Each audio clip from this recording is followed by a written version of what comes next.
Tonight on Business PNG, we take a look at the country's second largest city, Lae, the capital of Morobe Province, PNG's economic northeast corridor, centrally located, allowing access to the Highlands and Madang Highway, several mining sites and port facilities, making it a natural industrial hub with considerable activity in the sectors of manufacturing, trading, agribusiness, fisheries and many more, allowing for over 60 to 70% of all PNG's trade to pass through, including 90% of coffee exports. Despite Lae's economic stance, the cost of doing business is still subject to the kind of infrastructure challenges that are endemic in PNG. Congestion in the country's busiest port leads to continued freight delays, while the reduced state of urban roads have given way to the nickname Pothole City. Lae, like Port Moresby, suffers from security issues, with its ease of access making it an obvious destination for travelers from the highlands. However, not all is rain and gloom for Lae. Badly needed investment is occurring in power generation, with internet connectivity greatly improved as a result of Lae connecting to the fiber optic network connecting PNG to the World Wide Web via Madang. And the biggest infrastructure project of all, the expansion of Lae's port. Steady improvements are being made to the city's roads, and a new highway to Nadzab Airport is currently under construction. Good evening, everybody. Thanks for joining us tonight for this edition of the Oxford Business Group Corner. This is a special edition for us tonight because we're broadcasting from Lae, the capital of Morobe Province. This will be the first of a series of events that we'll be organizing around the country in some of the most important development corridors. Obviously, Lae is the country's industrial hub, and we think that this should be our first stop. With me tonight, I have some very interesting guests that I would like to introduce you shortly. First of all, I'd like to say that 2015 has been a tough year for Papua New Guinea. We all know about that. It's been described as a perfect storm in the sense that the country has experienced a really dramatic drought, and unfortunately, in the international market, commodities have been down. So we think that the gentlemen that are here with me tonight might have some answers for these specific problems. So without further ado, let me introduce you to my left, Gerard O'Brien is the general manager of Laga Industries. I have Robert Nilkare, the country managers of New Britain Palm Oil. I have Michael Kingston, the CEO of KK Kingston, and I have Wayne Adams, the general manager of Majestic Seafood. And last but not least, Mike Quinn is the managing director of Professional Real Estate. So I have an interesting group of people. Thank you so much for joining us today. So let's start from what I was saying at the beginning. We call this event Response to a Downturn. So should we say economic downturn is more of a challenge or an opportunity for any country around the world, especially for Papua New Guinea? I would like to start perhaps with Mike Quinn, just out of the fact that you have the longest experience in Papua New Guinea, 40 years on the ground. I'm sure you have seen a lot of those booms and busts. So is more a challenge or more an opportunity? Well, I think they're both actually. The two go hand in hand. The challenge is surviving the downturn. The challenge is sorting out your business so that you can get through it. The opportunities there come from leaner operations, less fat in your systems, that you become more profitable, hopefully more profitable, and operate in a much better manner. So it's neither one nor the other, it's a combination of the both, and you've got to use both of those circumstances to your advantage, I think. And I think one of the subjects that we touched upon, and it's something that everybody that operates in Papua New Guinea agrees on, that the cost of doing business in Papua New Guinea is very, very high, higher than many other countries in the region. So I'd like to ask a question to Gerard, that also himself has been in Papua New Guinea relatively a short amount of time. Gerard, you have a long experience in Australia before coming to Papua New Guinea when it comes to manufacturing. What sort of situation you found on the ground when you arrived here, and how did you compare it to Australia? To me, you know, there's enormous challenges to do business in this country. You know, ranging from the short-term crisis of trying to get foreign exchange, but I think the longer term here, everybody recognises is the potential is enormous, particularly in the food industry. But the challenge, like infrastructure, you know, just being able to get your goods up the highway to the highlands is enormous. And to me, when you're in a crisis, this is the time to invest. You know, the governments should be looking, you know, at the long-term future and investing in infrastructure that's going to help reduce the cost of doing business so we can compete. Robert, perhaps of everybody sitting in this room, you're the one that faces this problem the most because you're operating in remote area. And one thing that we have noticed in Papua New Guinea that many times corporations tend to replace governments. Now, is this sustainable on the long run? And what sort of incentive the government should actually provide to company like yours that provides job to as much as 20,000, 25,000 people in Papua New Guinea? Yeah, yeah, I mean, I said earlier to you, Marco, that Papua New Guinea is a country of do-it-yourself. We operate in some isolated areas. We maintain about 3,000 kilometers of government roads system, and as best as possible, we try to do that under the tax credit program. But even with doing tax credit on roads and bridges and public infrastructure such as schools and health centers and other things, it's not as easy as it sounds because just the paperwork alone, it's quite tedious and it does take time. But we're caught in, I mean, our group is caught in a situation where we have no choice. If we don't fix that bridge or if we don't fix that culvert, we can't move the fruit, and then we can't process the fruit, we can't move the oil to the port, and we have to ensure that you know, all the bridges going to the port and from the field into the mill are all working. To the best of our ability, we try to work with the government, you know, the local Department of Works and the local members and so on and so forth. But I mean, quite often you'll find that they themselves have their hands tied because they just don't have the funds available to carry these things out. I think Michael wants to add something to that argument. My observation has been that the reason the government doesn't invest in infrastructure as much as we would like and doesn't perform the maintenance as much as we would like is because of fiscal reasons. It's no secret the government has a fiscal crisis right now. Now, to me, there are two very simple things that the government could and should do in order to resolve this fiscal crisis. And broadly speaking, one is to broaden the tax base, and the second thing is to review the tariffs. Now, I'll touch on tariffs first because it's a pet topic of mine. It seems completely wrong to me that here we are, we have one of the biggest palm oil industries in the world, and yet most of the oil consumed in Papua New Guinea is imported. Most of the oil in Papua New Guinea is imported. That's wrong. Why should we be taking tariffs off of imported oil and making it hard to sell our own products? Let's put some tariffs on this imported oil. It's going to generate more jobs for Papua New Guineans. It's going to generate income for the government. And that's true for many things.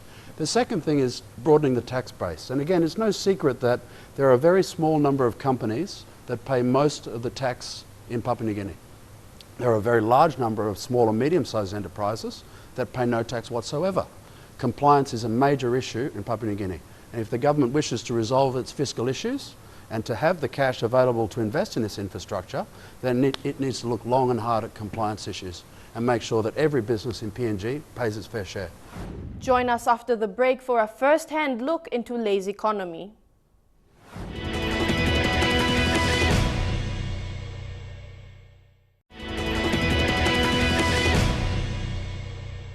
Welcome back.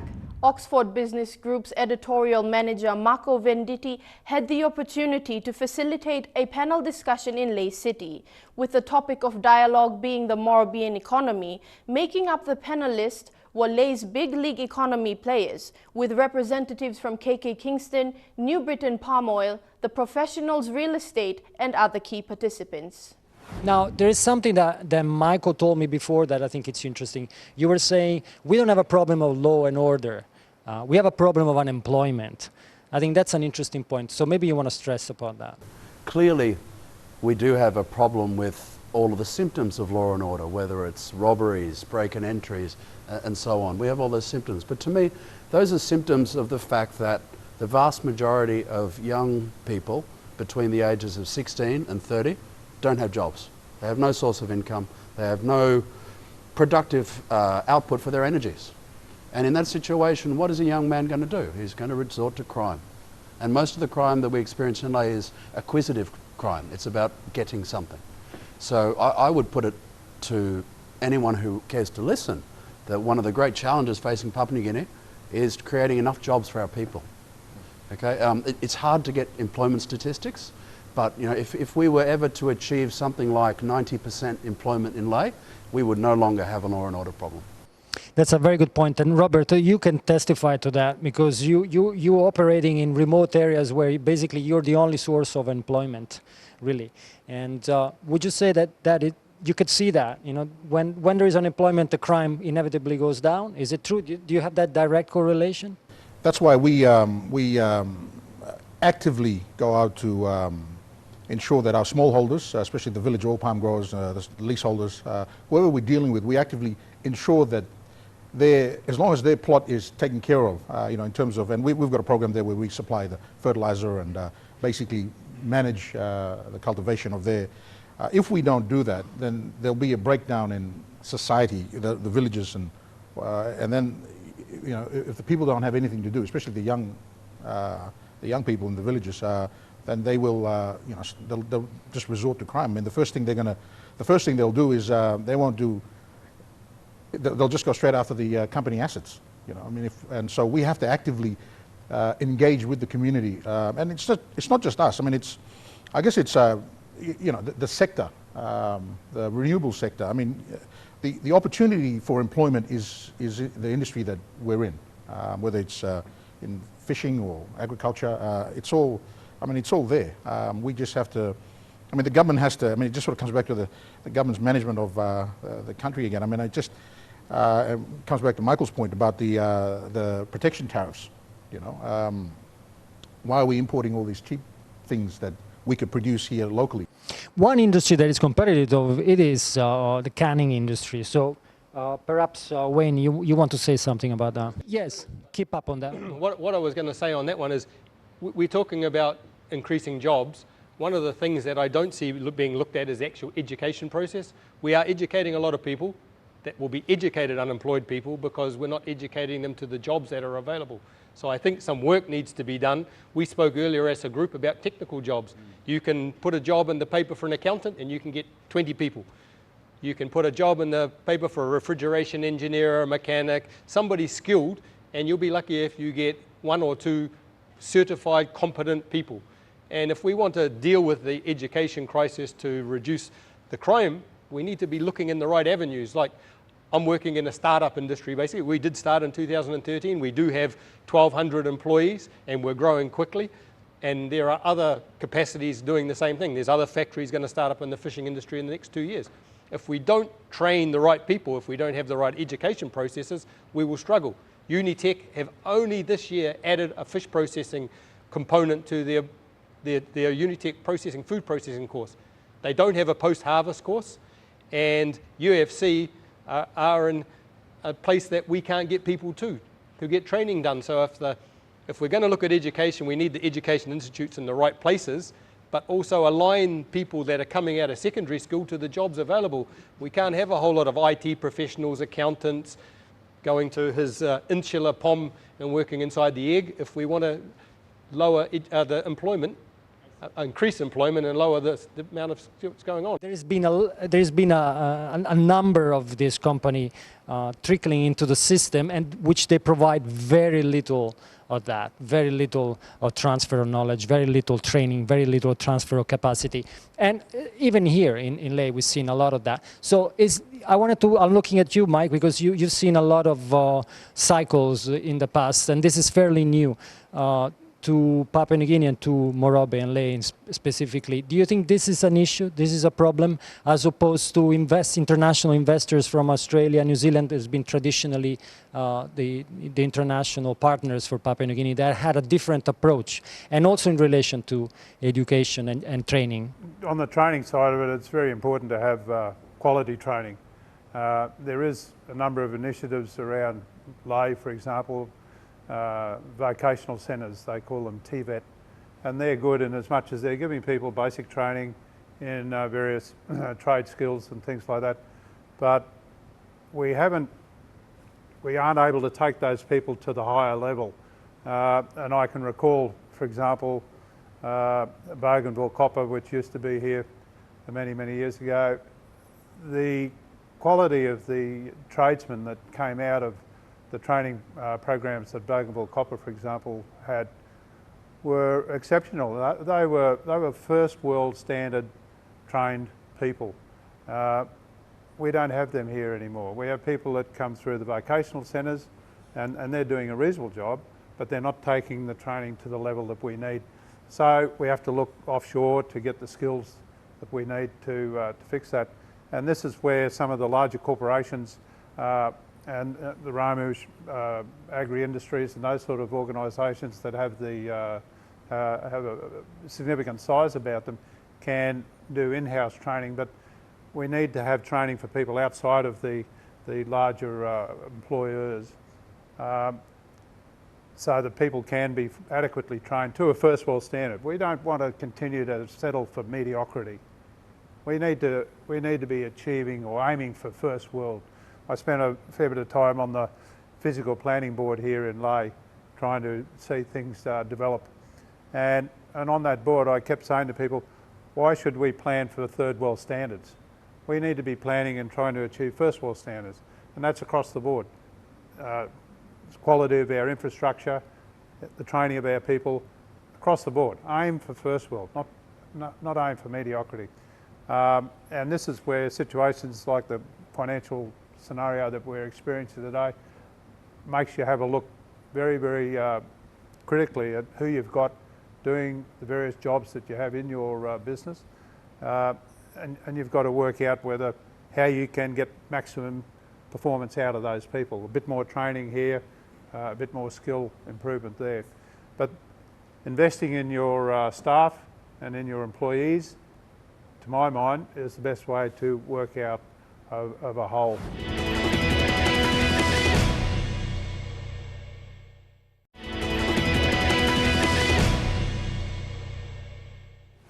I would like basically to ask each one of you for a sort of a closing statement type of thing. The idea is what we started with, that this could be an opportunity more than a challenge, and the fact that the business community should get together now to brainstorm in a way and to look for the solution in a moment where the country needs it and business needs it, and the general population does need it. So I will start with Gerard just because it's next to me. Marco, yeah, I definitely see that there's more opportunity than challenge. You know, I think all of us in the private sector want to invest in our businesses because we see the long-term potential in the country. We just need to solve some of these basic problems in terms of infrastructure, in terms of access to foreign exchange.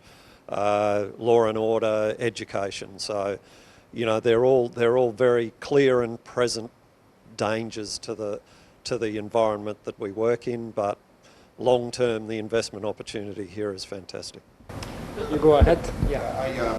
Marco, thank you. I agree with Gerard. I think it's all of the above. All the challenges that we face in the country with law and order, infrastructure. You know, as a group and as a company, I mean, we're fairly optimistic about where we think that things will get better. In fact, we're looking at expanding. We're looking at more land to develop more oil palm around Papua New Guinea. Our shareholders are quite interested and quite keen to invest in Papua New Guinea as opposed to the other parts of the world where they are, which is a positive sign. And we as a company, you know, all these challenges, and I think Mike said it earlier on that you know, these things will come and go, and it's the companies that are just here for the long haul. And you know, certainly, I mean, New Britain Palm Oil Group is one of those companies, and you know, I think things will get better. Michael. First of all, we're very optimistic about the future. In my mind, this is a short-term bump in the road. The medium-term and long-term outlook for PNG is very good. But I've got to make one comment on a really important issue that I don't think we've discussed enough, and that's the foreign exchange crisis that's affecting everyone. It's becoming harder and harder for any business to access foreign currency, and this problem is not getting any better, and something has to be done about it. In my opinion, the thing that has to be done is that the kina needs to be refloated. We had a freely floating currency regime in the past, and the government, for reasons that I'm not privy to, made the decision to go back to a managed or a pegged exchange rate. And what that's caused is this massive supply gap between what we demand in terms of US dollars and what's actually supplied. The only way to fix it at this point is to refloat the currency. Now, overnight, that's going to cause a lot of pain. The value of the kina will drop, there's no doubt. And in the short term, there'll be a lot of pain. But in the long term, there'll be a lot more liquidity in the economy. It'll make exports a lot more competitive, whether it's fisheries, agriculture, or anything else. But most importantly, it'll allow business to continue as normal. And right now, it's like trying to run through honey. It's nearly impossible because you just can't get the money to pay your suppliers. So I plead with the government. We have to do something about this foreign exchange crisis. Michael, I love that you said honey, because I was thinking about mud, but, but there you are. Well, thank you very much for stressing that point. I think that was very important, and you're right. We should have touched even more on that. Wayne. Yeah, I follow on from the path 3. I echo all their comments about the potential is here. That we are able to do a lot with the country with what we have now, but the growth potential is there. One of the things that I'll just catch on to Michael is companies like the one I work for, who basically do everything in US dollars and bring a lot of US dollars into the country, don't see any benefit from doing it. We have outstanding GST claims going into the millions of kina we're waiting for all the time, for months and months and months, yet we're one of the companies with some of the others that are bringing US dollars in, trying to help with the shortfall. We do all our buying and selling in US dollars, so you know, it isn't offset by bringing it in by any advantages. If anything, we still have the same disadvantages, or even more disadvantages, of trying to get some of the things back. But if we can sort of work on those, the things we talked about with education, the processes to make that pipeline the same all the way through, the growth potential for something like the seafood industry is exponential. We could go from probably around 7,500 people, 8,000 people now, to probably more than 50,000 people easily in a short term. So something I think we need to look into, and it offsets or it foils that resource industry that's always going to go up and down. Thank you very much, Wayne. Mike? Yes, thank you, Marco. Our other panellists covered most of the points, I think. I think one thing, though, I would like to see happen as something of importance would be the creation of a, you know, if you go to war, there's a war cabinet or a war council. Effectively, we have a crisis that we need to manage, and it needs to be done, I think, in a council-type environment. I think all of the vested interests and people involved, commercial, private sector, the government, all should be sitting around hatching a plan that everyone can work with and make happen. One of the most important tools in business is money. We need the banks, for example, to be involved in doing their bit, not just sitting in isolation on the side. Private sector can't tighten its belt and move on without funding and the other tools that it needs. And I think if we can have all the vested interests or the organisations that are able to help take us through this problem around a table, not once, but regularly, tweaking, tidying up, fixing, improving, so that we can work our way through this as a cohesive group rather than individuals in isolation or organisations in isolation trying to do their bit. Well, thank you very much, and thanks for the wisdom. Money is important in business. We can definitely agree on that. So, Mike, thank you very much. Wayne, Michael, Robert, Gerard, thank you very much all for joining us today, and thank you very much for watching this. You're at home, and hope to see you soon for the next edition of the OBG Corner. And good evening and good night. And that's all from us tonight. For more business news, or if you would like to view this episode again, visit MTV Online at the URL at the bottom of the screen. Or for up-to-the-minute business news and updates, like our page on Facebook or follow us on Twitter at Business PNG or on Tumblr. Until next week, have a pleasant evening. I'm Michelle Bird, and this was Business PNG.